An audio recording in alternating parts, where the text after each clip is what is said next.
ኒቆዲሞስ እመቤታችንን ከልጇ በላይ በጣም አመስግኛታለሁ ብለህ እንዳትጨነቅ ይላል። ለምን ከልጇ በላይ ልትወዳት አትችልም? በጣም ወድጃታለሁ እንዳትጨነቅ። ከልጇ በላይ ልትወዳት አትችልም። እንደውም እኔ ስላላመሰግንኳት ይቀንስባታል እንዳትል፣ ብታመሰግናት ባታመሰግን እሷ ላይ የሚጨምረው የለም። አንተ ነህ ተጠቃሚ። ፀሐይ ወጣ እስክትገባ ብትሞቅም አንተ ባትሞቅም ፀሐይዋም ውሎዋን ጨርሳ ነው የምትገባው። እመቤታችንም ፀሐይ ናት። ኤልሳቤጥ ምን አለች? የጌታዬ ናት። እንዴት ደስ ይላል! የሰላምታሽን ድምጽ በሰማው ጊዜ ማ ወደኔ ስትመጪ ምን ነው ምስጋናዋን አበዛችው ካሏችሁ ይሄን መልሱላቸው። በእውነት ፍቅሯ ቢጸናብን አንተ ለምን እናትህን አብልጠት ወደድክ? ይሄን መመለስ የቻለ ሰው እኛ ክርስቶስን ለምን እንደወደድ ነው እናቱን ለምን እንደወደድን ይገባዋል። ሁላችንም አንድ ላይ እናማትብ። በስመ አብ ወወልድ ወመንፈስ ቅዱስ አሐዱ አምላክ አሜን።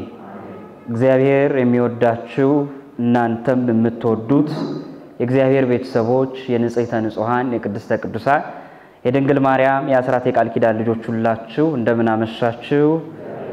እንደምን ሰነበታችሁ? በቸርነትና በረድኤቱ እንደ ኃጢአትና እንደ በደላችን ሳይመለከት በቸርነቱ የጠበቀን አምላክ ስሙ የተመሰገነ ይሁን። እንኳን አደረሳችሁ። ይህ ወቅት ምናልባትም በአባቶቻችን ብሂል መሰረት ረጅሙ ጾም አብይ ጾም ነው። በጣም ትንሹ ጾም የሚባለው ደግሞ ሁለቷን ሳምንት መሰረት አድርገን የምንጸልያት የእመቤታችን ጾም ነውና አንዱ ሊቅ ሲናገር ምን አለ? ይህ የሆነው በምክንያት ነው አለ። እንዴት ሲል ጸሎቱንም ስታዩት ጸሎተ እግዚእ በጣም ብዙ ነው ስለ ጌታችን የሚናገረው ጸሎት። ከሁሉም ግን ሰላም ለኪ ምንድናት? ትንሽ ናትና እመቤታችን ምናልባት ከሰባቱ አጽዋማት ፍልሰቷ በጣም ትንሽ ትመስላለች 2 ሳምንት እና ይሄም በጸሎቷም ያለና ምን አነሰ ሲል የእመቤታችን ጋር ከድህነቷ ጋር ያያይዟል። ይሄ ሊቅ ሲያስረዳና ምን ይላል? ይሄ የሆነው በምክንያት ነው። ኢትዮጵያውያን ዝም ብለው ድርስ ጸሎት ራሱ ሲያደርጉ ከፊደል ከማስረዘምና ከማሳጠር ጋር ከሷ የእድሜ ርዝማኔ ጋር ለምን ሲል በብላቴንነቷ ስለተመረጠች ይችላልና ብዙ ጊዜ ትንሽ ማርያም ጣት ምንድናት እና ብዙ ጊዜ ከትንሽ ጋር ያያይዙታል ኢትዮጵያውያን ነገረ ማርያምን ያሳንሱት። ለምን ብዙ ጊዜ በልማድም ሴቶች በትልቅ ድስት የሚሰራ ነው የሚጣፍጠው ወይስ በትንሽ ድስት? ምን ነው ባለሙያ የለም ወይስ ቀማሹ ወንዱ ነው? ለነገሩ መች እናንተ ትበላላችሁ በቁጥ ወንዱ ነው የሚጨርሰው። ምን ለማለት ነው ይሄን መግቢያ ያደረኩት? ምናልባት 2 ሳምንት ብዙ ጊዜ ይገርመኛል። እኔም ብዙ ጊዜ የእመቤታችን ጸሎቷም ትንሽ ይሆናል ሰላም ለኪው፣ ጾሙም ትንሽ 2 ሳምንትና ከጉጉት ነው ለምን አነሰ ያስብላል። እንደው ትንሽ ረዘም ቢል አይደለ? ግን ያለ ምክንያት አይደለም። እውነት የኛ አባቶች ፍልሰታን አመት ቢጸልዩት ደስ ባላቸውና ከድህነት ጋር ያያይዟል። ይሄ ሊቅ በጣም የኔ ያሳመነኝ ፍቺ ነው። ለምን ከሁሉ ስናይ እመቤታችንን ከጣት ጀምሮ ከምትመሰልበት እስከ ጸሎቷ እንደገና ስንመለከት ደግሞ ሰላም ለኪውና ለምን ሲባል አንደኛ ገና በ3 ዓመቷ ሳለች የእናት ያባቷን ቤት ትታሄዳለች። የእመቤታችን ህይወት ከ3 ዓመት ይጀምራል ከመጸነሷ ቀጥሎ እና ቤተ መቅደስ የገባችበት ህይወት ጋር ከልጅነት ገና በ15 ዓመት የመጸነሷ ጋር በከበሮም ስናይኮ ትንሹ ነው በእመቤታችን የሚመስለው ከበሮ ላይ ትልቁ አይደለም እና ብዙ ጊዜ አነስ ያረጉታል። ለምን ምስጋናውን ያሰፉታል እኮ ግን በጣም የተመረጡ ምሳሌዎቿን ከበሮንም ትንሽ ለምን ሲባል ስፉህ የሆነ በሁሉ ምሉነት የፉልነስ ያለው ምሉነት ያለው አምላክ እንዴት ቻልሽው ለመደነቅ እንዲመቻቸው የሷን ነገር እንደማነስ ይሳልና እግዚአብሔር አምላክ ከጾሙ በረከት ረድኤትን ያሳትፈን። ለሐዋርያት ትንሳኤዋን የገለጠች በኃጢያትና በመተዳደፍ ላለን ደካሞችም የምንነሳበትን አንድም የሀገራችንን ትንሳኤ ታሳየን። የምንነጋገርበት የትምህርታችን ርዕስ አቤቱ ወደ ዕረፍትህ ተነስ አንተና የመቅደስህ ታቦት መዝሙረ ዳዊት መዝሙር 131 ቁጥር 8 ላይ ያለ ኃይለ ቃል ነው። የጉባኤ ባለቤት ምስጢር ገላጭ ከሳቴ ዕውቀት መንፈስ ቅዱስ ለሁላችንም ልቦናችንን ይግለጥልን። በዚህ በርቱዓ ሃይማኖት የተባለው አባ ጊዮርጊስ ተብሎ በሚታማበት ጽፎታል በሚባለው የሊቅ መጽሐፍ ላይ ይሄን የ2 ሳምንቱ ጾም እንዲህ ብሎ ተርኮታል።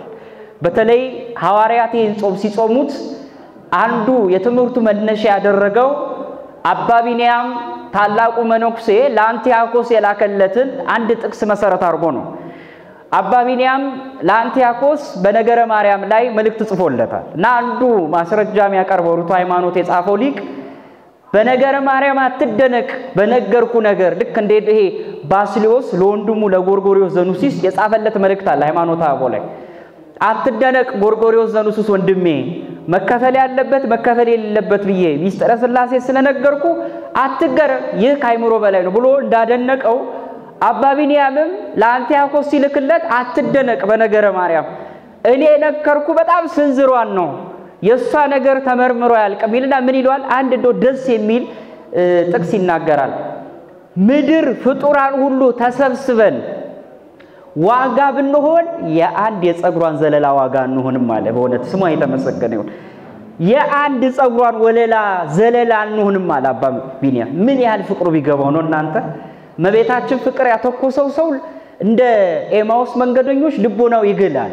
አባ ሕርያቆስ እኮ ምን ይላል የልጅሽን እኮ ነው አይደል አዎ የህልውናውን ነገር ለመናገር አስብና በቃ እጥራለሁ ግን ባህር መልሶ ያማታኛል ይላል ማለት የመርከብ ላይ ተጓዥ የሄደ ይመስለዋል ግን አልሄደም እዛው ነው መልሶ ለምን ከባድ ነፋስ አለ ነገረ መለኮት ነፋስ አለው ነገረ ማርያም አውሎ ነፋስ አለው ከባድ ነው በእውነት በመብል በመጠጥ አይደለም የተናንቱ አባቶች ቆሎ ቆርጥመው ውሃ ጠጥተው መሬት ላይ ተኝተው ነው የሷ ነገር የገባቸው ተጠራ ነው የምትገኘው እንደ መልካም ቅቤ በተናጠ መንፈስ ቅዱስ በጾምና በስግደት በናጠው አይምሮ ነው መቤታችን የሚገባው በከተማ ኑሮ ብቻማ መቤታችንን አይረዷትም ፍቅሯ ዝም ብሎ አይረ ለዚህ የኤማውስ መንገደኞችን እኮ አይተናል ጌታቸው እንደሆነ ሲያውቁ እንዴ አንተ አለው በጣም ተገርሞ አንደኛው ሲናገረን እኮ ልባችን ይቃጠል ነበር በሱ ምክንያት አለ ምን ይል ነበር የመቤታችን ነገር እነ ቅዱስ ኤፍሬምን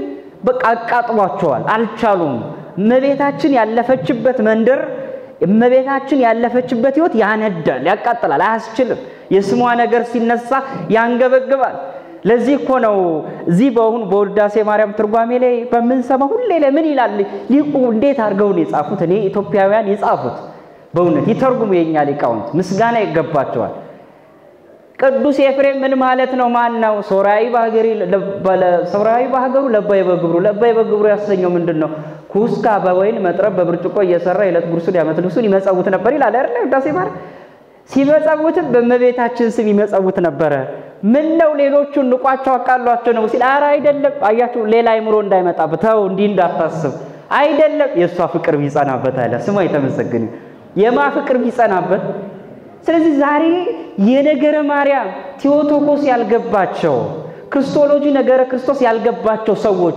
ምን ነው ምስጋናዋን አበዛችሁ ካሏችሁ ይሄን መልሱላቸው በእውነት ፍቅሯ ቢጸናብን በቃ አንተ ለምን እናትህን አብልጠት ወደድክ ይሄን መመለስ የቻለ ሰው እኛ ክርስቶስን ለምን እንደወደር ነው እናቱን ለምን እንደወደር ይገባዋል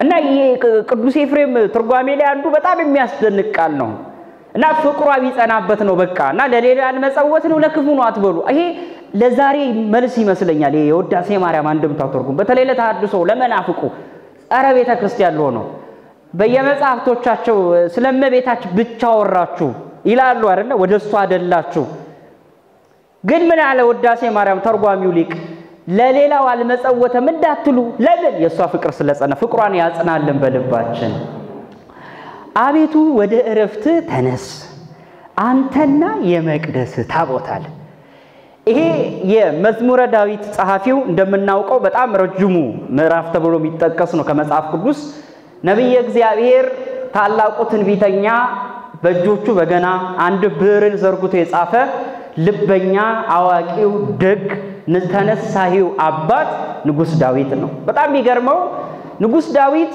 ይሄ መዝሙር 131 ሲጽፍ ከሌሎች የጭንቀቱን የመለሰለትንና በሆነ የጭንቀት ሐሳብ ውስጥ ሆኖ የጻፈው ጽሑፍ ነው ይሄን ለመረዳት በዚህ በመዝሙረ ዳዊት መዝሙር 131 ከቁጥር 1 ጀምሮ እንዲህ ይላል ይሄን ምዕራፍ ሲጽፈው አንድ በጣም ያስጨነቀው ነገር ነበር ዳዊት ምናልባትም አሁን ይሄን ማያቅሰው ምንድነው ያስጨነቀው ብሎ አንድ ሰው ሲጠርቼ በጣይቅ ልትሉ ምትችሉት አይ ጎልማሳ ሚስት ደፍሮ ኦሪዮን ይገድሏል ነው ልትሉ እሱ አይደለም እሱ በንስሐ አልፎታል ይሄ ከልጅነቱ በጣም ሲቆጠቁጠው ያደገ ጉዳይ አለ በጣም አንጀቱ ሲበላው ነው ሁሌ ያይና ያለቅሳል እንደው እንዲህ በሆነ ይያለ ምን ነው ጌታዬ እኔ እረኛ አድርገህ ፈጠርከኝ እንደው አቅም በሰጠኝ ይያለ አንድ የሚመኝበት ወርጋር ወንድሞቼ ምናልባትም ዛሬ እግዚአብሔር ተገልጦ እስቲ አቅም ልስጥህና ለቤተ ክርስቲያን ምን ታረግላታለህ ብንባል ምን እንለው ይሆን እንደ ሰሎሞን ጥበብ እንለምን ይሆን እንደም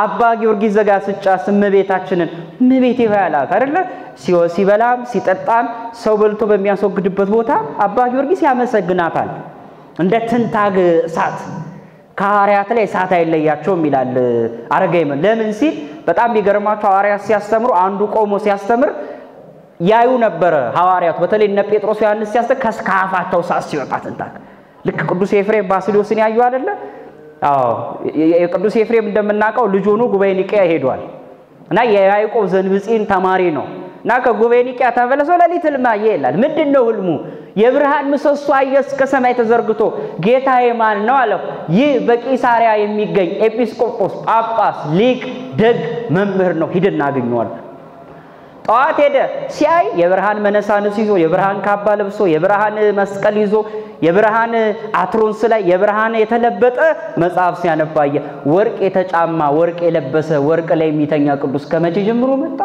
እኛ የምናቃቸው ቅዱሳን እና አባ አንጦስ እና አባ መቃርስ እና አባ ጴንጠሌዎን እነዚህማ በወርቅ ላይ አይደለም ካባ ላንቃ ነው አይለብሱም ታዲያማ ቅዱስ አይደለም ማለት በሶስት ምልክት አመነ አንዱ ያመነው በምንድነው መሰላችሁ ከአፉ እሳት ሲወጣ ምን ሲወጣ እሳት ይወጣ በመመና ልቦና ሲያድር አለ ይሄማ ደገኛ ነው ሁለተኛ አዋፋት ሰውነቱ ላይ ሲቀመጡ እሳት እንደነካው ትንኝና ብንን ይያሉ ይሄማ ያፍ ብቻ አይደለም የምንም ነው አለ ክርስቲያኖ የምንም ነው ሶስተኛ በጣም ይገርማል ሲወጣ አንተ ነህ ቅዱስ ኤፍሬም አለው ሶሪያዊ አዎ ና ተከተለኝ ይሄማ ስሜን የነገረኝ ገና ጉዴን ይነግረኛል ብሎ አሜን ቅዱስ ነው ብሎ በልቡ ተቀበለ ሰውነቱ አፉ እሳት ይወጣ ነበር ይሄ የትናንቶቹ አባቶች ከአፋቸው እንደ ሐዋርያት ማለት እና መዝሙረኛው ዳዊት አንድ ቢጨንቀው ነገር ነበር ይሄን በመዝሙረ ዳዊት መዝሙር 131 በቅንፍ 132 ከቁጥር 1 ጀምሮ እንዲላል አቤቱ ዳዊትን ገርነቱን ሁሉ አስብ ለእግዚአብሔር እንደማለ ለያዕቆብም አምላክ እንደተሳለ በእውነት ወደ ቤቴ ድንኳን አልገባ ወዴት አልገባ ወደ ድንኳን ምን ያህል ቢጨንቀው ነው ይሄ ዝም ብሎ ከሆነ ዘመን በኋላ የልጅ የጋብቻ ሮሮ ኖሮበት አይደለም አገሩ ሰላም ስላልነበረችም አይደለም ለአልገባም ማለት ጭራሹኑ ማለት ነው ወደ ድንኳን ያልገባም ወደ ምንጣፍ ያልጋም አልወጣም ለአይኖቼ መኝታ ለሽፋሽፍቶቼ እንቅልፍ ለጉልጮቼ ረፍት አልሰጥም ለእግዚአብሔር ስፍራ ለያዕቆብም አምላክ ማደሪያ እስካገኝ ድረስ ጭንቄን ንገረኝ ነው የምትሉኝ እናንተ የእስራኤል መኳንንት የእስራኤል ሕዝብ የኔን ሮሮና ጭንቀት ነው የምትፈልጉት የኔ ምኞት አልጋይ ላይ የማያስወጣኝ እንቅልፍ የማያስተኛኝ ለሊትም ቀንም ስወጣም ስበላም የሚያሳስበኝ ለያዕቆብ አምላክ ማደሪያ እስካገኝ ድረስ ነው ቤት አጥቼለት ነው እኔ ከገባው ጀምሮ ከ12 ዓመቴ ጀምሮ ከዛም ባድግ ቤተ መንግስት እየኖርኩ ወርቅ ተነጥፎልኝ ወርቅ ላይ የተኛው ሰራዊት እየከበቡኝ ያቺ ምስኪን እኔ ለዚህ ያደረሰች ታቦት እንዴት ድንኳን ቤት ታድራለች ጭንቄ እሱ ነው አለ በቃ አልቻለም እዚህ ላይ አንድ ነገር እናንሳ ዳዊት ለምንድን ነው ለታቦቷ ይሄን ያህል ያሰበው ማለት ለምን ጨነቀው ምን ችግር አለው እግዚአብሔር ቤትም ቢያድር ድንኳንም ቤተ መንግስትም ቢሆን መለኩ አይደለም እውነት ለምንድን ነው የጨነቀው አንዱ ምክንያት በጣም ይገርማችሁ ቅዱስ ዮሐንስ አፈወርቅ ዘፍጥረትን በተስ ያስቀምጥ ዳዊት ይሄን ያለው ወዶ አይደለም ይላል ለምንድን ነው ሲል አንደኛ ነገር ከ12 ዓመቱ ጀምሮ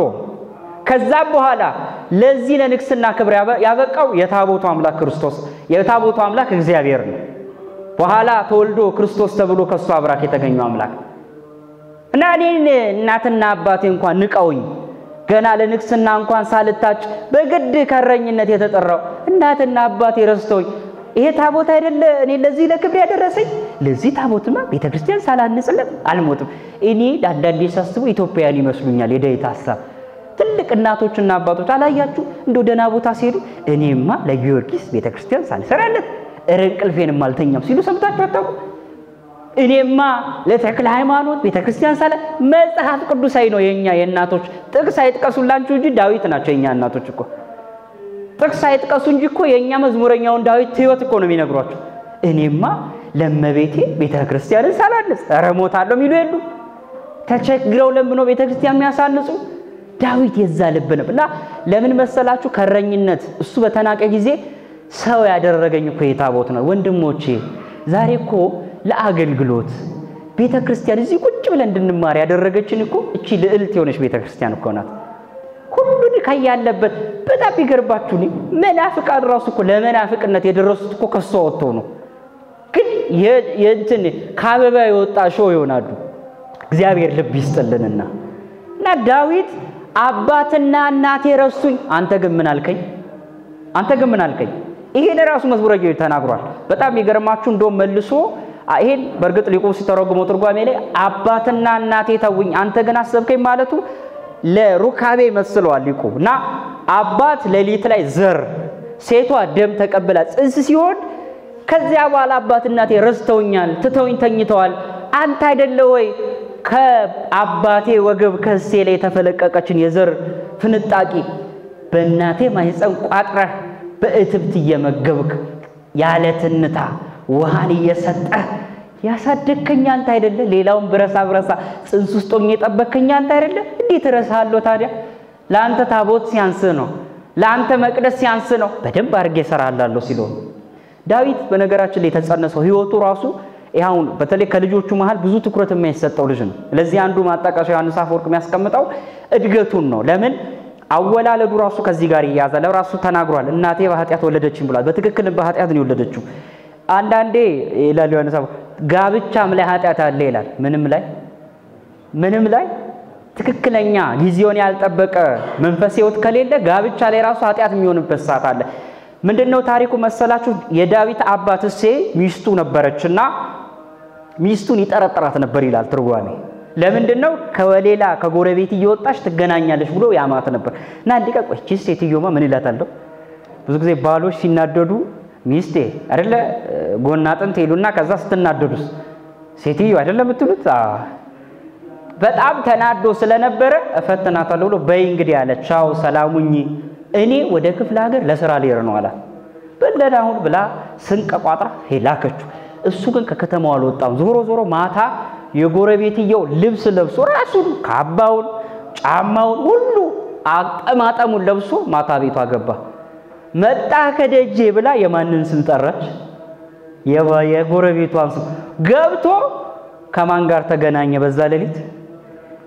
ለምንድነው ይሄን ያለው ሊቁ ሲተረጉመው እናቴ በምን ወለደችኝ እናቱ እኮ ናት አባቱ ግን የተወለደ በኃጢአት ነው እንዴት ነው ሲል አይምሮዋ ማን ጋር ነበር ለክ በማን ልቦና ነው የጸነሰችው በምን አይምሮ ሆና ነው አዎ እሷ ያሰበች የሩካቤ ያረጋችሁ ማንን አስባ ነው ጎረቤት እሱ ግን በትክክል ማን ነበር ባልየው ተወልዷል እናቱ ቢያባት ልጅ ነው ግን አይምሮ የጎረቤት ነው ምን አለ ታዲያ ዳዊት እናቴ በኃጢአት ወለደችኝ እና ይሄ ራሱ አንዱ የዳዊት ህይወት ላይ ተጽኖ ነበር ዳዊት በጣም ይገርማችሁ እንዲህ ይደግ እንጂ በህይወቱ ይጨንቀው የነበረው አንዱ ጉዳይ እንዴት ለእግዚአብሔር ማደሪያ ሳልሰራለት ነው ብሎ ይሄ ጊዜ ምን አረገ መሰላችሁ ወደ መስራት አልገባ ምን አለ ናታን ነብይ ጠራውና እባክህ እኔ ቤተክርስቲያን መስራት ፈልጋለሁ እና መቅደስ መስራት እና ምን ልታረው ሱባኤ እንግባ እና ሱባኤ ግባልኝ አንተ እኔ አልገባም ማለት ናታን ምን አለ አንተ ካልገባም ማን ያልገባ ጉዳዩ አንተ ነው አለ በል እንግዲህ ብሎ ሁለቱም ሱባኤ ገቡ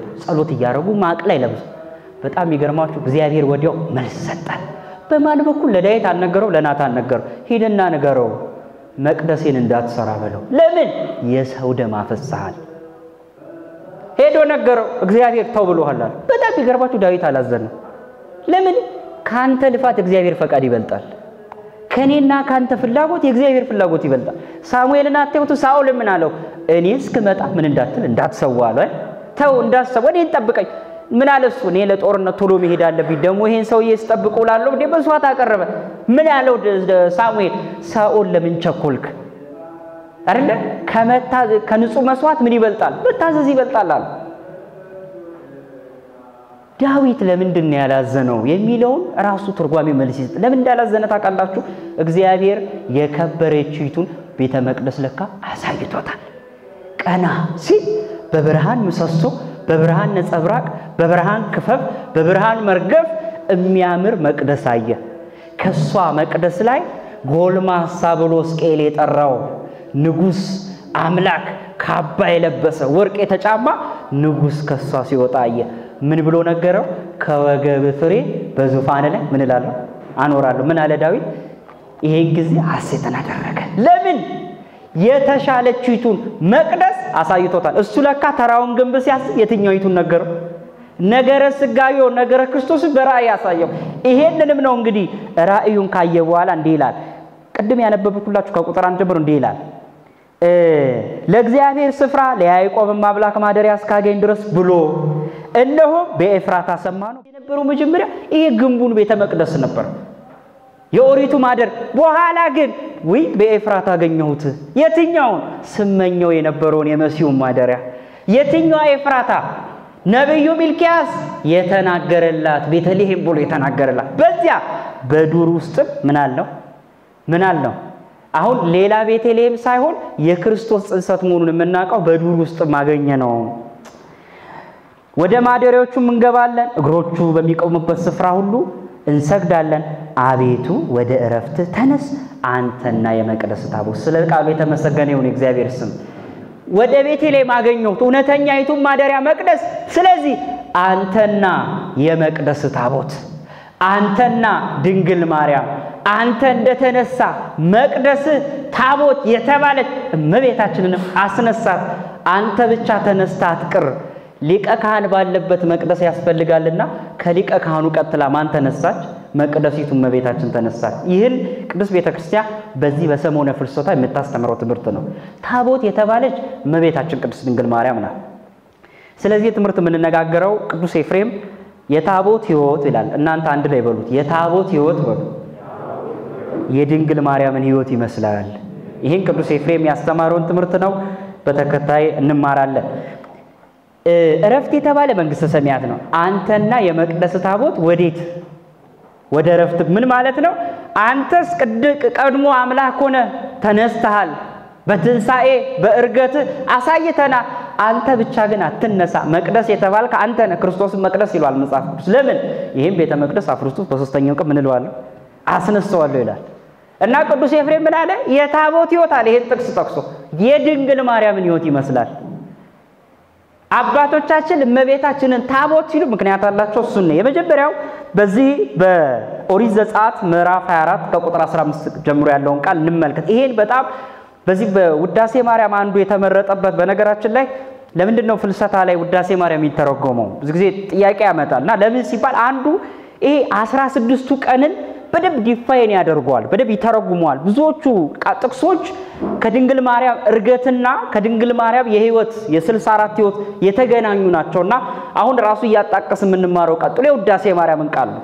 ውዳሴ ማርያም ወንጌል ነው ራሱ እና ዘጸአት ምዕራፍ 24 ከቁጥር 15 ጀምሮ ስናደብ እግዚአብሔር ለሙሴ አንድ ነገር የታቦት ህይወት የሚጀምረው ያን ጋር ነው።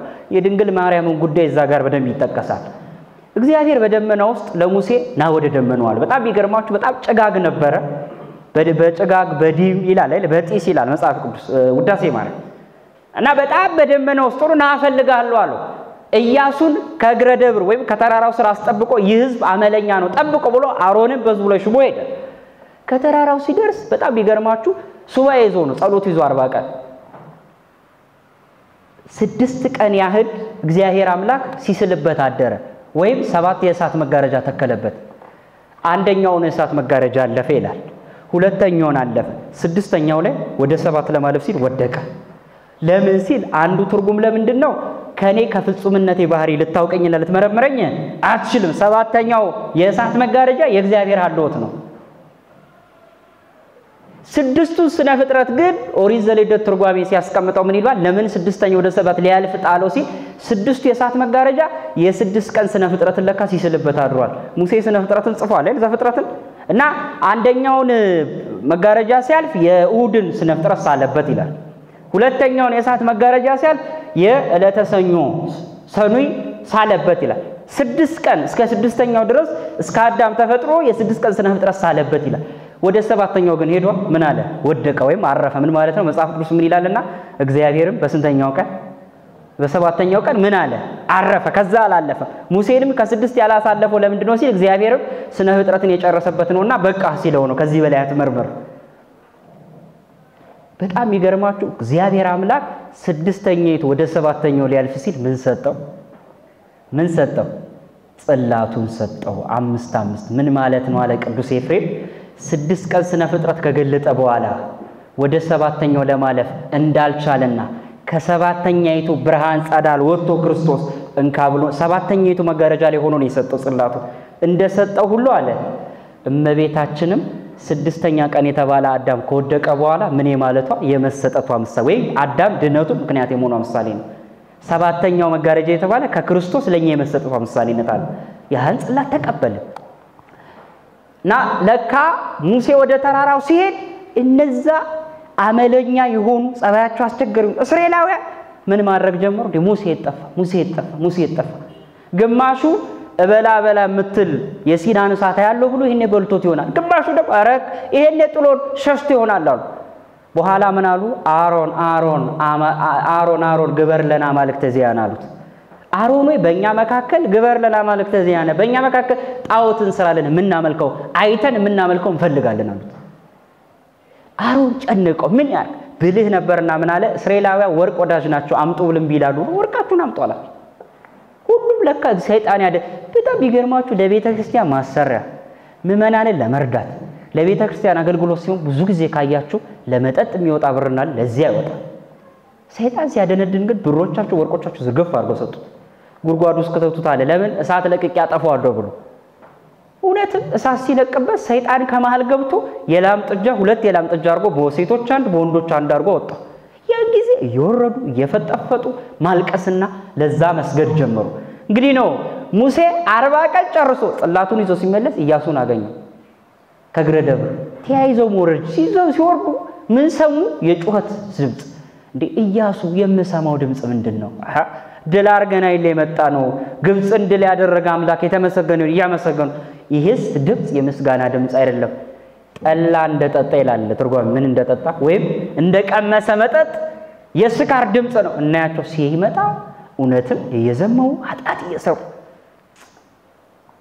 እየሰሩ ንጉስ በመንግስቱ ጎልማሳ በሚስቱ ቀናይ ነውና ሙሴ ለእግዚአብሔር ቀናይ ነው ምኑን ወረወረው ያንን ሁለት ጽላት ወረወረው ከ3000 ህዝብ በላይ ያለቀ በኋላ እንደውም የተረፉትን ያ የላም ጥጃ ታጥቦ ተራራው እንዳይነኩ ተብሎ የላም ጥጃ እንዲጠጡ ተደርጎ በግንባራቸው ላይ የላም ጥጃውን ይወጣው ተለቅመው እንዲገደሉ ተደርጓል የብዙ ምሳሌ አለ እግዚአብሔር ግን ሁለተኛውን ጽላት አሁን አዘዘው አሁን ድንግል ማርያም ልትመጣ ነው አሁን ነገረ ማርያም ሊነገር ነው ጳውሎስ ምን አለ ሙሴ ለሚያበራይ በሬ አፉን አትሰረው ሲል አለ ቆሮንቶስ ላይ እውነት ሙሴ ስለ በሬ ገደዋልን እንዳለ ስለ ሙሴ ታሪክ ሲነገርም ከታቦቱ በላይ ማን ተሰበካለች እመቤታችን ተሰበካለች በታቦቱ ውስጥ ድንግል ማርያም ድርሻ አላት ሁለተኛ ስራ ነው ያን ታቦት ግን ሸምሸረጥን ወይ ግራር ይሏል በዕብራይስጥ ነው ሸምሸረጥን የሚለው ግራር ነው ዳርዳሩ ሾህ ነው መሃሉ ግን ንጹህ የሆነ ነው እንጨቱ ተፈፍጎ ነው የሚወጣው ስራው እኔ ጽላቱን በብረበረድ ላይ ጻፍ እኔ ግን ጽፍበታል አንተ ብቻ ስራ ቀረጻሉ ሙሴ እንዳዘዘው ሰርቶ መጣ እግዚአብሔር እጁን ሰዝሮ ጻፈበት የመጀመሪያው ጽላት የመጀመሪያው ታቦት የተባለ አዳም ነው በስድስተኛይቱ መጋረጃ ላይ ከመውደቁ አስቀድሞ ከስድስት በኋላ እንዳላለፈ ስድስተኛይቱ መጋረጃ ላይ ባይምሮ የሳለለት አዳም ነው የወደቀ ከሰባተኛው አልገባም አዳም ከፍጹምነት አልወደ ወደቀ ነገረ ድነት ነው የሙሴ ህይወት የመጀመሪያው ጽላት የተሰጠው ከእግዚአብሔር ነው ማጽፎበት ራሱ እግዚአብሔር አዘጋጅቶ ራሱ እግዚአብሔር ጽፎበት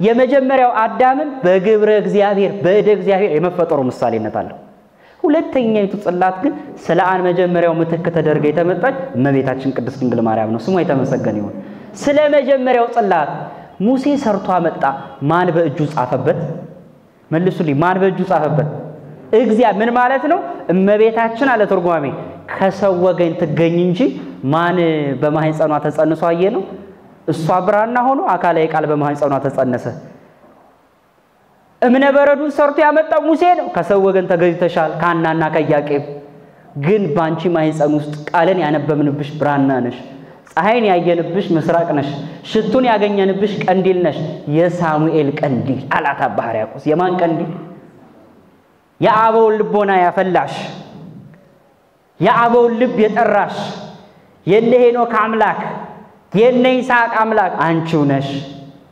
የመጀመሪያ ቅዱስ ኤፍሬም ምን አለ የታቦት ሕይወት የማንን ሕይወት ይመስላል የማንን ሕይወት ይመስላል የእመቤታችን በዚህ በፍልሰታ ወቅትም አንተ እና መቅደስ አቤቱ ወደ ረፍት ቦታ ተመለስ ያለው ዳዊት ታቦት ያላት እመቤታችንን ነው ሁለተኛው ቅዱስ ኤፍሬም የእመቤታችንን ሕይወት የሚያመሳስለው የሙሴ ታሪክ ላይ ከአሮን ታሪክ ጋር ነው በዚህ በኦሪት ዘጸአት በምዕራፍ 25 ጀምሮ ባለው ታሪክ ላይ አንድ ታሪክ ተጽፏል እንዲሁ ዘሁልቁ 17 ላይ ቁጥር 8 ጀምሮ አያይዘን እንይ ቅዱስ ኤፍሬም በጣም ነገረ ማርያምን እኔ ካጠኑና በጣም ውበት ካላቸው ቃላት የሚጠቀም ሊቅ ነው ኦሪት ዘሁልቁ ምዕራፍ 17 ላይ አንድ ታሪክ አለ ምንድነው አንድ ተቃውሞ ሙሴና አሮን ላይ መጥቶባቸው ነበር ምንድነው ተቃውሞ እነዚህ ወንድማማቾች አንዱ ክነትን አንዱ ምስፍናን ይዘውኩ በቤተሰብ ያዙብን በዘመድ ተያዘና እኛም ይገባናል ብሎ እነ ዳታን እና አቤሮን እነ ቆሬን የመሰሉ መጡ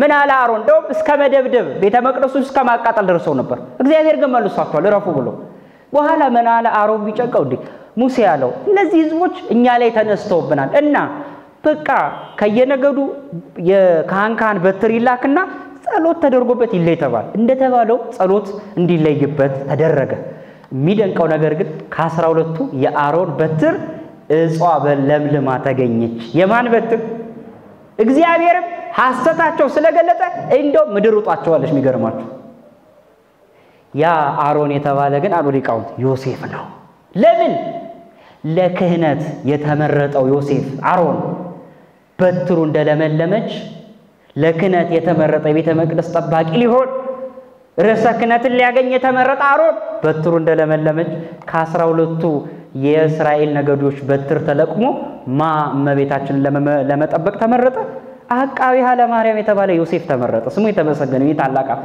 አረጋዊ ነው እመቤታችንን ለመጠበቅ የሚገርማችሁ ካህኑ ነው ያገለግላት መቅደሱን ቤቷ ይዘት ገባ ያገለግላት ስለዚህ ከታቦቱ ሕይወት ጋር ይላል ቅዱስ ኤፍሬም የእመቤታችን ሕይወት ነበረ ብሎ ያስተምራል ሌላ በጣም ያነሳው ቅዱስ ኤፍሬም በዚህ በሁለተኛ ሳሙኤል ምዕራፍ 6 ላይ ያለውን ታሪክ ነው ከማና ሁለተኛ ሳሙኤል ምዕራፍ በጣም እንደው ከነገረ ድነት በደም ቁልጭ አርጎ ይሄማ ስለእመቤታችን ነው እንድንል በግልጽ የተተናገረን ቃል ነው ሁለተኛ ሳሙኤል ምዕራፍ 6 ላይ 4 ነጥብ ያነሳል ስንት ነጥብ አራቱን እንደው በትክክል በቃ ነገረ ድነት ከሉቃስ ወንጌል ከዮሐንስ ወንጌል አውጣቶ ይሄማ ግልጽ ስብከት ነው የሚለው እንደውም ይሄ ስለነ ዳዊት የተነገረ አይደለም ነው የሚለው ቅዱስ ኤፍሬም እሱን እንመልከት አንዱን ለምሳሌ አንደኛው በዚህ ሁለተኛ ሳሙኤል ምዕራፍ 6 ላይ ስትመለከቱ ቁጥር 9 ላይ አንድ ዳዊት በጣም የተናገረው ንግግር አለ ምንድነው እሱ ታቦቲቱ እንደምናቀው መጀመሪያ አቢዳራ ቤት ነበር ከዛ አሚናዳብ ቤት ነበር ከዛ ወደ አቢዳራ ቤት ሄዳለች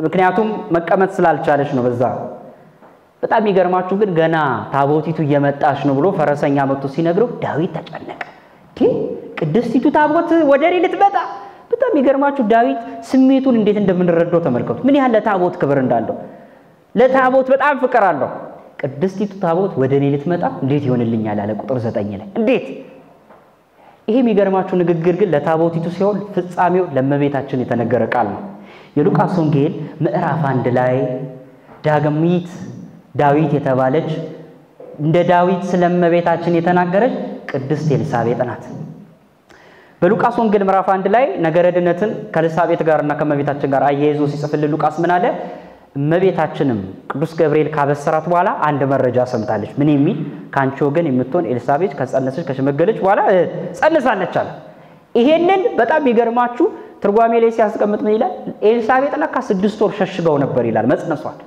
ሰው እንዲያውቅ አትፈልግም ለምን እንዴ በ60 ዓመቷ አሁን ጸነስኩ ብል አይ ሆዷ ያበጠው ደዌ ጸንቶባት ነው ብሎ ይስቁብኛል ማን ያምነኛል ብላ ሸፈና ነበር ቅዱስ ገብርኤል ግን ሚስጥራን አወጣባት ይላል ለማነገረባት በእውነት ሚስጥራችንን እመቤታችን ትስማው ዛሬም ቅዱስ ገብርኤል የልባችንን መሻት ይንገርልን ለእመቤታችን ሚስጥሯን አወጣባት መላእክት የልብህን ጭንቀት አንተ ባትፈልግ ባትለምን እንኳን ፍቅርህን አይተው ይወስዱባል ዛሬም የሀገራችንን የቤተ ክርስቲያናችንን ጭንቀት ይንገርልን ለእመቤታችን ንገሪው ይበልልን ነገራት ኤልሳ እመቤታችን እኮ ገና አልሰማችም ሄዶ ሚስጥሯን አካፈለባት ደስ አይልም ሚስጥራችሁ ሰው እየዘገዘገ አሁን መልአክ ቆሞ ማለት ነው ቁጭ ብሎ የእናንተን ህይወት ቢነግርላችሁ ትፈልጋላችሁ አትፈልጉ አሁን ቁጭ ብሎ በየቀኑ መልአክ አረኔ ከባድ እኮ ነው ወንድሞቼ እንደው ደናም ህይወት የለን ኃጢያቱም አብሮ ነው የሚነገረው እኮ እነ ኤልሳቤጥ እኮ ደግ ህይወት ነው ያላችሁ ጸነሰች ነው የሚባለው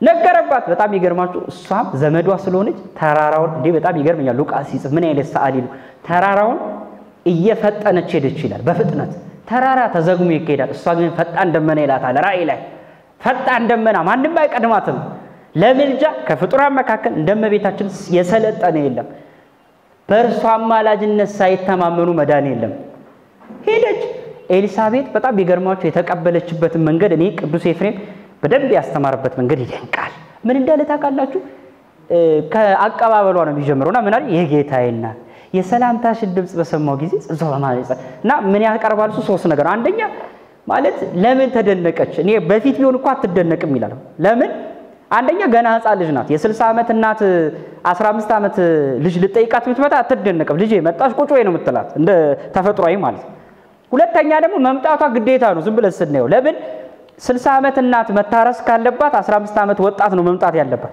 እሰይ መጣሽልኝ ጎሽ ነው አሁን ግን ይሄ ዝምድናው አሁን የለም ከዝምድናዋ ጋር መተካከል የለም በልጣታለሽ ለምን የሚበልጠውን አምላክ በማይጸናል ምን ይላል በጀበራ ቃሉ ሉቃስ ወንጌል ላይ መንፈስ ቅዱስ ነቤታችን ወደ ኤልሳቤጥ ሲመጣ መንፈስ ቅዱስን በማን ላይ ያደረባት የተመሰገነ ይሁን እመቤታችን ባለችበት ሁሉ መንፈስ ቅዱስ አለ ዛሬ ውዳሴ ማርያም አንጧት ስትጸልይ ገና ስትገልጠው መንፈስ ቅዱስ ያድርባል ለምን በዛው ውዳሴ ማርያም ፊት አንተ ኤልሳቤጥን ትሆናለህ ሁሌ ሲሳለሟት ተሳለመቻት ይላል እኮ ዛሬም ስዕሏን እንሳለማታለን ምስለ ፍቁር ወልዳ ነይ ይብለን ተፈሲ እኔ ቅዳሴው ላይ በጣም ይደንቀኝ ቃል ተፈሲ ስንት ጊዜ ለምን እንደወር ታከ በቃ ፍጽምት ነሽ የአብ የወልድ ማደሪያ ነሽ የአብ የወልድ መንፈስ ቅዱስ መቅደስ ነሽ ሲላት ተፈሲ ይላታል ሶስት ጊዜ የሰላምታሽን ድምጽ በሰማው ጊዜ ጽንሱ በማጸን ይዘለለ እዚህ ጋር ሁለቱን ላንሳ ቅዱስ ኤፍሬም አንዱ ምን አላልኳችሁ ለምን ተደነቀች ሲል የሆነ የገባት ነገር አለ መንፈስ ቅዱስ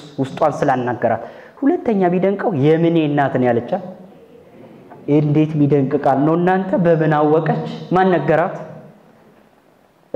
እንደገና እኮ እንዴ ጽንሴን እንዴት አወቅሽ ማለት ነበርባት እኮ በጠይቃቱና እንደ ገብርኤል ነገረኝ ትላት ነበር ግን ታግባብተዋል ሁለቱ መንፈስ ቅዱስ አገናኝቷቸዋል ነገር ለነገር በደብ ተዋውቋል የጌታዬ እናት መቼ አወቀሽ ማን ነገራት መንፈስ ቅዱስ ያናግራል መንፈስ ቅዱስ ያናገረው አባ ሕርያቆስ እኮ ምን አለ ጎሳለ በቃለ ሲያናግር መንፈስ ቅዱስ ነገረ ማርያም ይገባል የእመቤታችን ፍቅር መንፈስ ቅዱስ ካላሻተተው አይገባው ማንንም አንዳንዴ እኔ ግርመኛል ለመናፍቃ ጠቅሰን በጣም ስልችት ይል እንግዲህ ታዋቸው ምን ይደረግ ፍቅሩ እስኪገባቸው መጸለይ ነው ምንም ማድረግ አይቻልም ከጥቅስ በላይ ናት ድንግል ማርያም ጥቅስ ራሷ እኮ መጽሐፍ ቅዱስ ናት አንድ ድርሳን እኮ ናት እመቤታችን ራስ የ30 ዓመት ኑሮ የተጻፈባት ገድል እኮ ናት ተፈትላ ማትጨረስ እኮ ሜላዝ ናት ሐር ናት ፈትሏ ማያልቅ ዘሯ ማያልቅ ቅጠሏ ማያልቅ እማይደርቅ ሙሴን እኮ ያለው ከማይነቅዝ እንጨት ነው ያለው እማትነቅዝ መርገብ የኃጢያት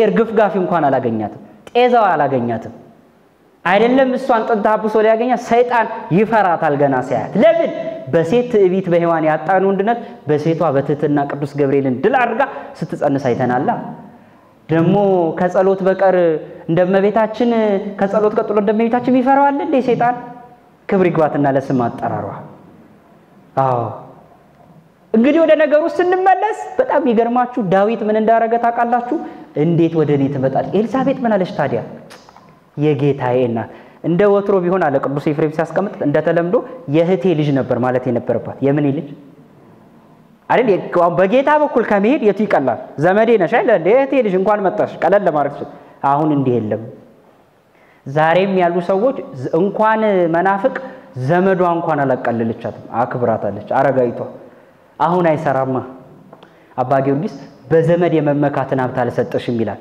ምን ማለት ነው በዘመዷ በክነቷ ተጠቅማ ንግስት አላረጋትም እንደ ትህትናዋ ነው ያመጣት ለምን እኔ እሱ ነው ግርማ ሞገሷ ዘመዱ አይደለም ዘመዶቹ አይደለም እሱ ነው በወለደችው ነው የከበረችው አክስቷ አከበረቻት የጌታዬ እናት አለች አክስቷ ታላቋ እንዲካለቻት ዛሬ ያለ መናፍቅ ሳይወድ በግዱ ማክበር አለበት ቅዱስ አምብሮስም ብሎ አለ እመቤታችንን ከልጇ በላይ በጣም አመስግኛታለሁ ብለ እንዳትጨነቅ ይላል ለምን ከልጇ በላይ ልትወዳት አትችልም በጣም ወድጃታል እንዳትጨነቅ ከልጇ በላይ ልትወዳት አትችልም እንደው እኔ ስላላመሰግንኳት ይቀንስባታል እንዳትል ብታመሰግናት እሷ ላይ የሚጨምረው የለም አንተ ነህ ተጠቃሚ ፀሐይ ወጣ እስክትገባ ብትሞቅም አንተ ባትሞቅም ፀሐይዋም ውሎዋን ጨርሳ ነው የምትገባው እመቤታችንም ፀሐይ ናት ኤልሳቤጥ ምን አላት የጌታዬ እናት እንዴት ደስ ይላል የሰላምታሽን ድምጽ በሰማው ጊዜ ማ ወደኔ ስትመጪ የሉተራዊ መናፍቅ ቢጽፈው ነው ይሄን ድርሳ ምንድነው የሚለው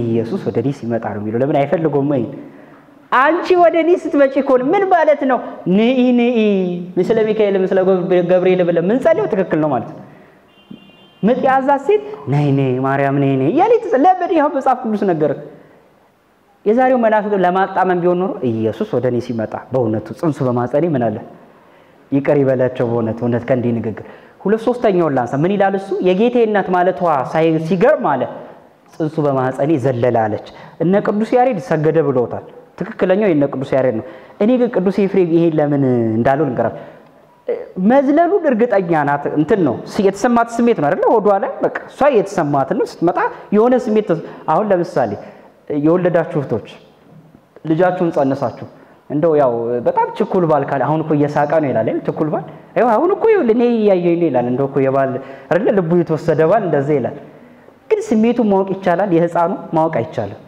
ኤልሳቤጥም ዘለላለች ለምን ምን ያያረገ እንደሆነ ስላላወቀሽ ነው ዝም ብሎ ነው ስታስቡት ነው ግን ትክክለኛው እንደ ቅዱስ ያሬድና ሐዋርያት ናቸው ቅዱስ ያሬድ ይሰገዳል ለምን ለሷ ይሰማት የነበረው እንደ ዝላይ ነው ቅዱስ ያሬድ ግን ነጽሮታዬ ነው እንዲህ ብሎ የሚያይ ነው ወደ ውስጥ ተመልክቶ ራይ ሲገለጥለት ለካ ምን ይያለ ነበር ለካ ለሱ ስግደት ነው ሲሰግድ ለካ ለሷ እንደምንድነው ስሜቱ ቢሰማ እንደመገላበጥ ነው እንደ ዝላይ ነውና ዘለለ የሆነ ብቻ አንቺ ስትመጪ ወደኔ የሆነ ስሜት ተሰምቶኛል የሆነ ስሜት ተሰምቷችሁ ያቀም መቤታችን ፊት ስትቀርቡ የሆነ ስሜት ማትገልጡት እንደው የሆነ ሚዘል ነገር ውስጣችሁ ስዕሏ ፊት ስትቀርቡ ቅዳሴዋን ስታስቀድሱ ጸበሏን ስትጠጡ ቅዳሴዋ ሁሉ ነገሯ ፊት ስዕሏ ፊት ስትቀርቡ የሆነ ሚዘል ነገር የለም ውስጣችሁ እና ጅሬው ቤት የሚዘለው እኮ ሌላ ሆኖ ነው ምንም ሊገባችሁ አልቻለ የሷ ፍቅር እኮ ጠልቆ አልገባባችሁ ለምንድነው ሚዘለው ሌላ ነው እነሱ ውስጥ በእውነት ታቦት ህይወት የማንን ህይወት ይመስላል አለ ቅዱስ ኤፍሬም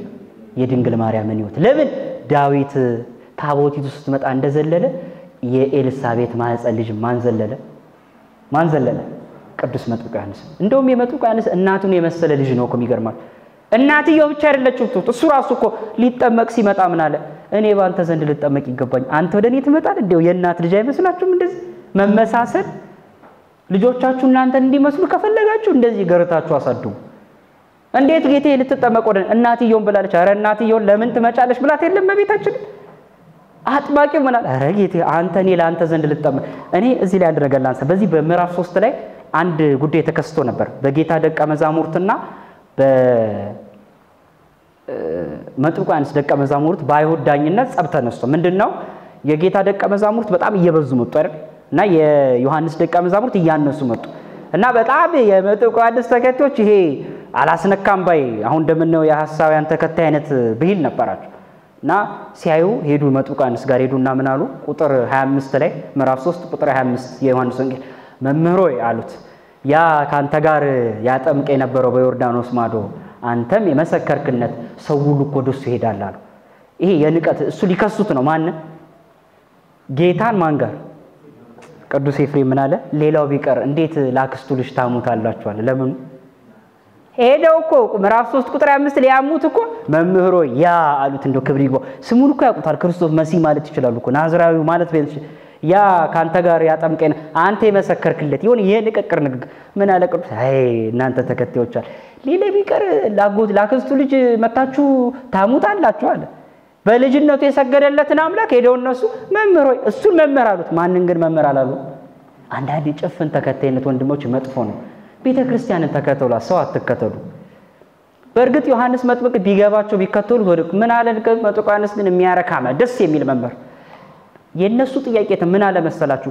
መምህር ሆይ ሁሉ ወደ እርሱ ይሄዳል አለ። ወንድሞች የምታገለግሉ አጠገባችሁ ያሉ ወንድሞች አገልጋዮቻችሁ ጉባኤያቸው ቢሰፋ ጉባኤያቸው ቢደላደ እሳይ በሏቸው፣ ያርግላችሁ በሏቸው። እነሱ ሁሉ ወደ መጥምቅ ዮሐንስ ምን አለ? እናንተ ሰዎች እኔ ክርስቶስ አይደለሁም ማለት እንደው ምን አይነት ደገኛ ምን አይደለሁም እኔ በቃ ክርስቶስ አይደለሁም። አንድ ክርስቲያን ሰዎች እየተከተሉ ሲበዛ እንደው መሰናከል እንደው ምን ማለት አረባካችሁ እኔ ጻድቅ አይደለም አትከተሉኝ ነው ማለት ያለው። እንደነ ተክልዬ አባት አሁን ተክልዬ ማለት ያረጉትን አልሰማችሁ? ትውት መምህር ምንድነው ያረጉት? የመጥምቅ ዮሐንስ ምሳሌ እሳቸው በነበሩበት ዘመን እንደምናቀው እግዚአብሔር ተገልጦ ፓትርያርክ አድርጌያለሁ ብሏቸዋል። ህዝቡ ለሁለት ተከፈለ። ምን ከእንግዲህ ፓትርያርካችን አቡነ ተክለ ሃይማኖት ነው፣ ግማሹ ደግሞ አረ ከግብጽ የመጣው አባ ዮሐንስ ነው። ለሁለት ተከፈለ አገሩ። ምን አሉ እሳቸው? እንዴ ይሄ ህዝብ ለሁለት ከሚከፈል እኔ ብልበል ልሽሽ ብለ የትናንቶቹ እውነተኛ አባቶች ሰው በእነሱ ምክንያት ሲከፋፈል ቶሎ ይሸሻሉ፣ ያበርዱታል። ያሁኑ እኔ ጻድቅ ነኝ ብሎ ቁጭ ይጎበኛል፣ እንደ ጉብኝት እንደ ሙዚየም ማለት። አንድ ሰው እኮ ገና ቅዱስ ሲልህ ራሱ ሰው ሲከተል ካልሸሸ እንደውም ወደ ሐሳይነት እየገባህ ነው ማለት። አንዱ የሐሳባያን ዘንድሮ መገለጫቸው ነው። ሰዎች እናንተን እንዲፈልጓችሁ ራሱ ማድረግ እኮ የለባችሁ። የመጥምቅ ዮሐንስና የተክልዬ ህይወት የኔ ይመስላል።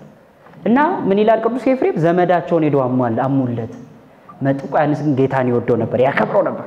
የጌታ የዳዊት ዝላይ መዝለል በእውነት የማንን ህይወት ይመስላል? እንግዲህ ሁለተኛው እዚህ ላይ ያያይዝ ይላል ዳዊት ታቦቷ ስትመጣ ሁለተኛው በጣም ዘሏል፣ ርቃኑን እስኪሆን ድረስ በጣም ተደስቶ ማለት እንዴ ይሄን ማገኘው ብሎ ሜልኮል እስክስቀበት ድረስ። እኔ በጣም ይገርመኝ ጸረ ማርያም የሆኑ ሰዎች እንደው አንድ በጣም ይገርመኝ የሚያነሱት ጥቅስ አለ። ለምሳሌ መዝሙር ሲያነሱ እኛ እየዘለል ጌታ ገልጦልናል፣ በመንፈስ ሆነን ምን ሆነን የብልጽግና ወንጌልም በምንም ሆነን እንዘላለን ይሏቸዋል። መዝለሉ ጥሩ ነው። ዳዊት የዘለለው እኮ ታቦቷ ስትመጣ ነው። ለምን እመቤታችን ስትመጣ ይዘሉ? አሁን መዝለሉ ጥሩ ሆኖ ሳለ ከዘለሉ አይቀር ለምን ታቦቱን ያሰበርለት ቅዱስቱ ታቦት ወደኔ መጣ እመቤቴ ወደኔ መጣሽ ብሎ ለምን አልዘለሉ? መዝለሉ ካልቀረ ይሄ ማለት እኮ ምን መሰላችሁ? ሁለት ብሔራዊ ቡድን እየተገጠመ አንዱ ለሚደግፈው ሀገር ሳይሆን ለዛኛው እንደመጨፈር ያህል ነው። እነሱ የሚጨፍሩት ለዛኛው ቡድን ነው። የዳዊት ዝላይ የመጥምቅ ዮሐንስ ዝላይ ይመስላል ተደስቶ። ቅዱስ ዮሐንስ አፈወርቅ እዚህ ላይ አንድ ትርጉም ላንሳ። የቅዱስ ዮሐንስ አፈወርቅ የኛ ተአምረ ማርያም ላይ አንድ ታሪክ ያነሳል። እንደምናውቀው ከጸነሰች 6 ወር ሆኗታል እመቤታችን ኤልሳቤጥ 6 ወር ሆኗታል። እመቤታችን ስንት ወር ቆየች? 3 ወር። ይሄ ወንጌልም ሉቃስ ወንጌልም ተአምረ ኢየሱስም ያስቀምጣል። 3 ወር ስንት ሆነ? 9 ወር ሆነ። እና ቀናት አሉ። ይሄ 5 ቀን 10 ቀን ምንለው እሱ ሳትቆይ ተመለሰች ወዲያው። እና ቅዱስ ዮሐንስ አፈወርቅ ለምንድን ነው የተመለሰችው ይላል። የሄደችው ልታዋልዳት አይደለም ሰው እንደሌላት እያወቀች ሲል አንደኛው ያው የሚነሳው አለ ትልቅ ምስጢር ምንድነው? እመቤታችን ታቦት ናት። አሁን ወዳልነው ሐሳብ እየመጣን አንተና የመቅደስ ታቦት አይደል ያለው ወደ ረፍት ተመለስ ያለው አንዱም ለዚህ ይተረጎማል። ኤልሳቤጥን ላዋልድ እንዳት ተነሺ ማለት ነው ብሎ ይተረጎማል። እና ለምንድን ያላዋልደች? አንደኛ ስታዋልድ ደም ይፈሳል እና ደም ባለበት ቤተ መቅደስ ባለበት ደግሞ ምን አይቅረብ የሚል ሥርዓት አለ። ደም አይቅረብ ነው። ደም መቅረብ አይችልም ቤተ መቅደስ በአዲስ ኪዳን። እና የአዲስ ኪዳን ሲሰራልን ነው አለ ቅዱስ ዮሐንስ አፈወርቅ። እንዴት? እመቤታችን ታቦት ቤተ መቅደስ ናት። ውስጡ ያለው ደግሞ አማናዊ ስጋና ደም አለ። ስለዚህ ምእመናን ሆይ በስጋው ደሙና በቤተ መቅደስ ምን እንዳታቀርቡ ደም እንዳታቀርቡ ሲል መንፈስ ቅዱስ ታቦቱንና መቅደሱን አሸሸው። ማንን? ኤልሳቤጥን ትቶ። እኔ ግን የቅዱስ ዮሐንስ አፈወርቅ ትርጉም ምን ይላል? ቢያፍር መጥምቅ ዮሐንስ አለ። ምን ቢል? በቃ ይሄ መጥምቅ ዮሐንስ አፍሮ ነው። ምን ብሎ አፈረ ሲል እንዴት ጌታዬ ተጸንሶ እንዴት የጌታዬ እናት ቁጭ ብላ እኔን ታዋልዳለች?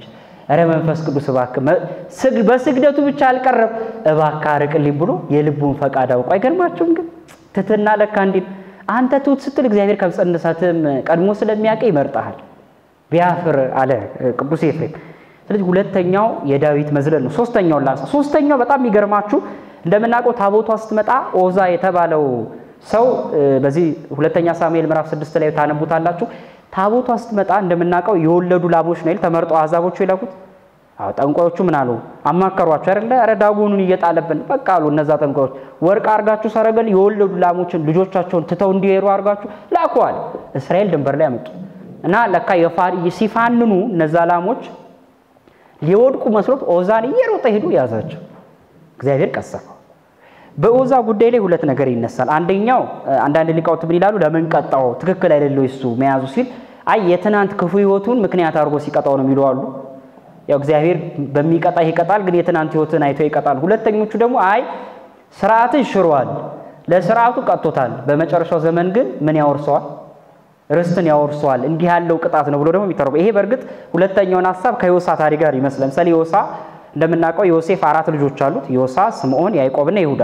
ይሁዳና ያዕቆብ መልእክት ጽፈዋል ሁለቱ።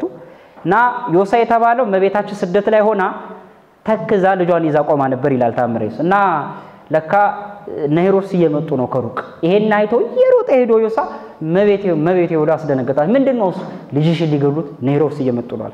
ልቧ ለሁለት ተሰነጠቀ። ወንጌል ቅዱስም አንዱ ከአምስቱ ሐዘናት አንዱ አድርጎ ይቆጥረዋል።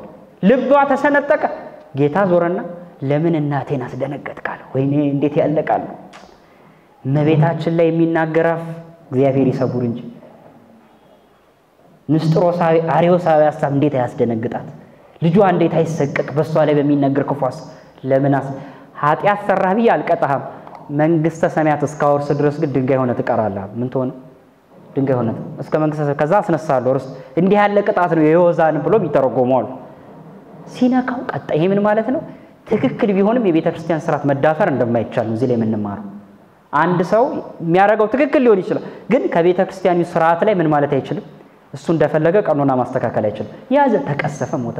ያ ኦዛ የተባለ ግን የታወፈንያ ምሳሌ ነው። በዚህ ሰሞን የምናነበው አንዱ ታሪክ ታወፈንያ እንደምናውቀው በዚህ ሰሞን ሐዋርያት ሊቀብሯት ሲል እመቤታችንን ምኗን እንትን ሊል ሄዶ ሊያቃጥላት አይደል? ገና ወታደር ነኝ ሹማምንት ነኝ ብሎ ቅዱስ ገብርኤል እጁን ቆረጠው ይላል። በእውነት ስሙ የተመሰገነው የዚህ መልአክ። ዛሬም በእመቤታችን ላይ የሚጽፉ ብሮች በስጋ ይቀጡ እንጂ በነፍሳቸው ይቀጡበታል ካልተመለሱ። የሚቆርጥ በላ ደግሞ እኮ ቆራጩ ቅዱስ ገብርኤል ነው። ማንሆንና ሄዶ ያበሰረም እሱ የሚጠብቃትም እሱ እኮ ነው። በርግጥ እሷ ተጠብቋለች እንጂ እሱስ አይጠብቃት በረድኤቷ ሄጆ እጁ ቀሰፈው። ደግሞ በተቃራኒው አስቡታ ስለ እመቤታችን የሚጽፉ እጆች፣ ስለ እመቤታችን የሚያመሰግኑ እጆች እንዴት አድርጎ ቅዱስ ገብርኤል ይጠብቃቸው ይሆን? ኦዛ የተባለ ማን ነው? ቅድስቲቱን ታቦት ሊደፍር የነበረ ታወፈንያ ነው። ቅዱስ ኤፍሬም ምን አለ? ቅድስቲቱ የታቦት ሕይወት የማንን ሕይወት ይመስላል? የማንን ሕይወት ይመስላል? የእመቤታችን። ታዲያ ወንጌል ስለ እመቤታችን አልተናገረም? ኦሪት ስለ እመቤታችን አልተናገረም? አዲስ ኪዳን ስለ እመቤታችን አልሰበከም? ሶስተኛ ነው። አራተኛውንና አራተኛው እንግዲህ ቅዱስ ታቦቱ እንደምናውቀው ሌላው ታሪክ 3 ወር በአቢዳራ ቤት ቆይታለች። 3 ወር እንግዲህ 3 ወር አቢዳራ ቤት ቆይታለች። ይሄም እመቤታችን በኤልሳቤጥ ቤት 3 ወር የመቆየቷ ነው። ከዛ ተመልሳለች እና እመቤታችን ቤት 3 ወር የመቆየቷ ምሳሌ እንደሆነ ይጠቅሳሉ። መዝሙረኛው ዳዊት አቤቱ ወደ ዕረፍት ተነስ አንተና የመቅደስ ታቦት። ቅዱስ ኤፍሬም በጣም ይገርማችሁ ስለ እመቤታችን እርገት ሲናገር ልክ የቅዱስ ያሬድን ሐሳብ የሚመስል ቅዱስ ያሬድ ምላል ሞትስ ለሟቴ ይደሉ አይደል? ሞታ ለማርያም ያጽብቁ ሞትስ ለሁሉ ይገባል፣ ያንቺ ሞት ግን የእመቤታችን ሞት ግን ምን ይላል? ይደንቃል። ለምን ሲል እኛ ብንሞት በፍዳችን ነው፣ ኃጢአት ቢገኝብን ነው፣ ሞትስ ይገባናል። አንቺ ምን ባጠፋሽ፣ ምን በበድልሽ፣ ምን ኃጢአት ሰራሽና ይሄን ሁሉ ሞት ብትቀበይ ከትንሳኤዋ በሞቷ ተደነቀ። ቅዱስ ኤፍሬም ከሞትሽ ከትንሳኤሽ ሞትሽ ይደንቀኛል ይላል። ትንሳኤሽ አይደንቀኝም። ለምን? አልዓዛርን ጌታ ሲያስነሳ ይቻለው። እሱ ብቻ አይደለም እኛስ ደግሞ በምጽአት እንነሳ የለ አረበዴ በሱ አልደነቅም፣ በየትኛው በመሞትሽ ይደነቃለሁ ይላል። እንደውም ሲያስቀምጥ ምን ይላል? አልዓዛርን ይሄ የሉቃስ ወንጌል ላይ አልዓዛርና ነዌ ያለ ደሃና ሀብታም እና አልዓዛርን መላእክት ይዘው በአብርሃም እቅፍ አኖሩት ይላልና አብርሃም መላእክት አጅበው አልዓዛርን መላእክት አጅበው ደሃውን አጅበው በአብርሃም እቅፍ ካኖሩት አንቺንማ እንዴት በልጅሽ እቅፍ ያኖሩት አለ። አንቺን እንዴት ያጅቡሽ? በወንጌል ላይ አልዓዛር ዳው ሞተ ተብሎ ችግረኛው መላእክት ካጅቡት አንቺ ስትሞቺማ እንዴት ያመስግነውሽ ይሆን? አዎ እመቤታችን እኮ እግዚአብሔር እኮ እማዬ ብሎ የጠራት እኮ ናት። በመጽሐፍ ቅዱስ በየትኛውም ታሪክ መድኃኔዓለምን እግዚአብሔር ፈጣሪ እንደ እማዬ ብሎ የጠራ ሶፍጀል እንዴት ብሎ ይጠራሉ? አይገርማችሁም? ግን 30 ዓመት ሲኖሩ የተጠራሩበት አሁን ጠዋት ሲነሱ እንዴት አደርሽ ይባባሉ አይደል? ደህና እግዚአብሔር ይመስገን። በመጽሐፍ ቅዱስ ውስጥ ጌታ እንዲህ ወሬ ሊያወራ የሚችለው ከሷ ጋር ብቻ ነው። ደግሞ እንዴት ነው ስታስተኛውስ ምን ብላ ነው?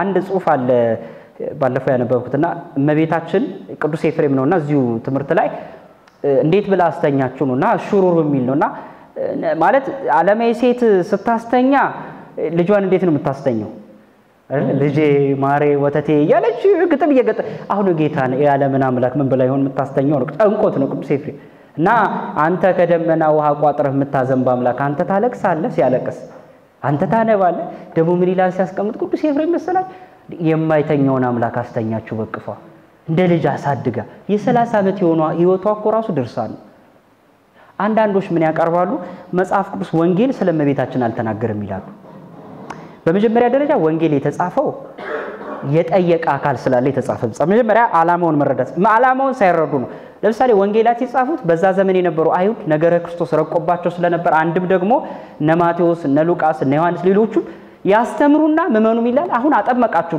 ነገ ከነገወዲያ የምናነበው የሚቀርልን ታሪክ እንፈልጋለን ምን በሉልን ወንጌል አሁን አስተውሉ በዛ ሰዓት ይሄው ምናቀው ነገረ ማርያም ቢጻፍ ኖሮ አንባቢዎቹ ምን ይሉ ነበር ስትረዱት ራሱ እንዴ በፊት ልጇ ክርስቶስ ምን ብሏል አምላክ ነው አሁን ደግሞ ሴት ልጅ በድንግልና ወለደች ብሎ ያስተምራሉ ብሎ ምን ይሉ ነበር ድንግል ማርያምን በወገሩ ይሉ ነበር ላትስባት ክብር ይግባትና እና አንዳንዱ ሰው በቃል ይፈልጋል ነገር አልተጻፈም ለምን ለዛሬ ዘመን ብቻ አይደለም በዛ ዘመን ያለው ሰው ራሱ ይሄን አይረዳም ነበር እንዴ ጌታ እንኳን እኔ አብ ልጅ ነኝ ብሎ ስለመጣ ሊወግሩታል እንዴ ደግሞ ለእግዚአብሔር ደጃ በጀህለት ልጅ ብለውታል ሊወግሩት ራስን ከእግዚአብሔር ጋር አስተክ ታዲያ ድንግል ማርያም በድንግልና ወለደች ዝም የሚሏት ይመስላችኋል ለአንዱ በግልጽ ቃል ያልተጻፈው በሚስጥር የተጻፈው ከዛ አንፃር ሁለተኛ የሚስጥሩ ክብደት ነው አሁን መጽሐፍ ቅዱስ ላይ ሊጻፍ ሰው አይረዳው ና የዛሬ መናፍቅ ሚስጥሩ ስላልፈለግ ቢፈልግ ኖሮ ያገኘው ነበር እኔ የቅዱስ ኤፍሬም መቤታችን በነገረ ድነት ውስጥ ያላትን ድርሻ 3ቱን ነጥብ አንስቼ ልዝጋ ትምርቱ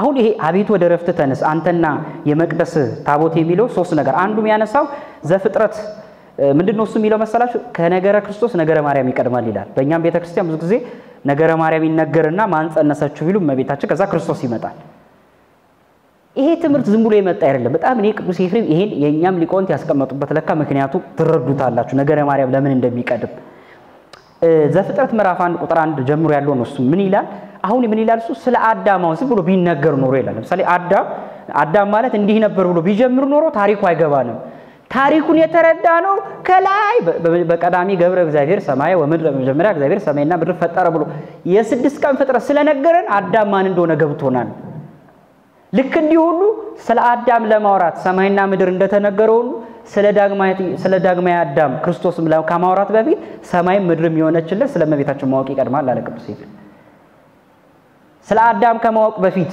የ6 ቀን ስነ ፍጥረት ማወቅ እንደሚቀድም ስለ ነገረ ክርስቶስ ከማውራታችን በፊት ከ6500 በኋላ ስለመጣ ስለመቤታችን ማውራት ይቀድማል በእውነት ቅዱስ ኤፍሬም ምን ይላል አንቺ ከሰማይም ከምድርም ትበልጫለሽ አላት ለምን ሲል ክርስቶስ ሰማይ ዙፋኔ ነው ምድር የእግሬ መረገጫ ነው አለ አንቺ ግን እናቱ ነሽ አለ ሰማይ አላጠባው ምድርም አላዘለው አዝለሽ እንደ እናት ወግ ያሳደግሽ አንቺ ነሽ እንደ እናት ወግ ያሳደግሽ እና አንዱ ቅዱስ ኤፍሬም ነገረ ድነት ላይ ድርሻ እንዳላት የሚያስቀምጠው መጀመሪያ ነገረ ማርያም መማር ይቀድማል ይላል ለምን ሲል ሰማይና ምድር ተፈጠረ ብሎ ነው እግዚአብሔር መጀመሪያ ከዛ ምን ያለ አዳም መጣ ያለው ሁለተኛ የሚያስቀምጠው ደግሞ ሁለተኛ ይላል የሰው ውድቀት ለምሳሌ ይላል አንድ ሰው አዳም ወደቀ ከማለቱ በፊት ሙሴ ሲጽፍልን የእባብንና የማንን ወሬና ያለ ጮውት የሔዋንና እሱን ውድቀት ያላወቀ ሰው አዳም እንዴት እንደወደቀ ያውቃል ልክ እንዲህ ሁሉ ስለ አዳም ውድቀት የሔዋንና የእባብን ወሬ ማወቅ እንደሚቀር ስለ አዳም መዳንም የመቤታችንና የቅዱስ ገብርኤልን ወሬ ማወቅ ይቀድማል የእባብና የሔዋን ወሬ ለሞት እንደሆነ ሁሉ የመቤታችንና የቅዱስ ገብርኤል ወሬ ደግሞ የምንድነው ለህይወት የሚሆን ነው ይሄን በተለይ በደንብ ያስቀምጣል ለምን አዳም ዳነ ከማለት ወደቀ ይቀድማል ለዚህ አዳም ዳነ ከማለት ደግሞ የድነቱ ምክንያት መቤታችን ትቀድማለሽ ብለው ያስቀምጣል እንደውም እሱ ሲያስቀምጥ አንድ በጣም የሚገርም አባባል አለ ምን ይላል ከቀድሞ ከሴት ወንድ ተገኘ ከወንድ ሴት ተገኘቻል ሊያስደንቀን ፈለገና አለ ከሴት ምን አስገኘልን ወንድ አስገኘልና በዚህ ግሩምነቱና ያለና ሶስተኛው ላንሳና ትምርቱን አጠናቀ ሶስተኛ የሚያነሳው እሱ ምንድነው የድህነት ድርሻ ላይ መቤታችን ምንድነው ያላት ሲል ሴቶች እዳቸው የተመለሰበት ነው ይላል ይሄ ቅዱስ ዮሐንስ አፈወርቅ ድርሳኑ ላይ ይላል 86ኛው ሃይማኖት አበው ምን ይላል ሴቶች ወይዳ ነበረባቸው እዳቸው በመቤታችን ተከፈለ ይላል የጥንት ወንዶች ምን ይሏቸዋል ሴቶቹ እናንተ እኛ እኮ ከዚህ ከጎናችን የተገኛችሁ አጥንተናችሁ ይላቸው ነበር ርስት ጉልት ማያሳትፏቸው አንቺ መጣሽና ግን ምን አልቻችሁ አስተካከልሻችሁ የሴትነት ምልክቱ ጠበቋ እመቤታችን ቅድስት ድንግል ማርያም የትንሳኤው ነገር እንኳን መጀመሪያ ጌታ የገለጠው ለሴቶች ነው ለምን መጀመሪያም ለሴት ነው ድነቱ የተበሰረው መላእክት መጀመሪያ የመጡት ወደ ሴት ነው የጌታን መወለድ ለመንገር ወደ እመቤታችን እና ከነገረ ማርያም ድርሻ እንዳላ ቅዱስ ኤፍሬም በተለይ በዚህ አንጻር ይገልጸዋል እኔ አባ ጊዮርጊስ ዘጋስጫ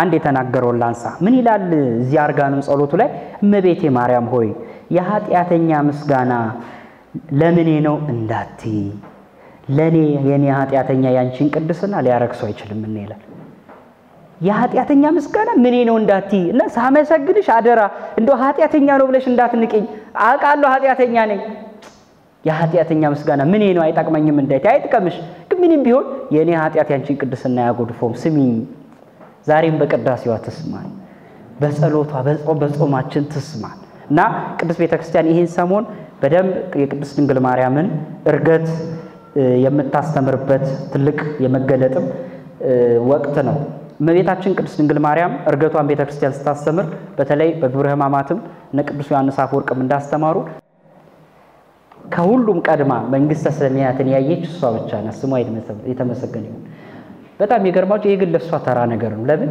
የመንግስተ ሰማያት እናት ትባላለች እኮ መንግስተ ሰማያት ቀርቧልና ንስሐ ግቡ አላለም መጥምቁ ዮሐንስ መንግስተ ሰማያት የተባለ ክርስቶስ ነው ክርስቶስ ቀርቧልና ማለቱ ነው የመንግስተ ሰማያት እናት ናት ራሷ ከየቶና የትግባ እንደውም ምን ይላል ቅዱስ ኤፍሬም መልሶ እመቤታችን አረገች ሲባል እድለኛው ሰማዩ እንጂ እሷ አይደለችም ይላል ማን ነው እድለኛው ለምን እሷ መውጣቷ ለሷም ትንሽ ነገር ነው ለምን መላእክት ሁሌ የሚወጡበት የሚወርዱበት ይሄ ሰማይ አለ ተራ ሰማይ ነው አለ ለሷ አንፃር እንደውም ያዕቆብ የተመለከተውን ያስታውሳል መሰላል አላየ መላእክት ሲወጡና ሲወርዱ አንቺ እንደውም ከሰማይ በለጥ ሌላ ሰማይ ነሽ ድልድይ ነሽ መሰላል ነሽ መውጣትሽ አይደንቅም የሰማዩ ገዢ ነሽ ገዢውን ወልደሻልና የእናትነት ድርሻ አለሽ ግን ይገርመው አለ እድለኛው ሰማያዊ ናት አንቺ አይደለሽም ማለት በረከቷን ረድኤቷን አይለየን ፍቅሯን ያሳድርብን ጾሙን በሰላም ያስጀመረን አምላክ በሰላም ያስፈጽመን ዘንድ የእርሱ ቅዱስ ፈቃድ ይሁንልን እግዚአብሔር ይስጥልን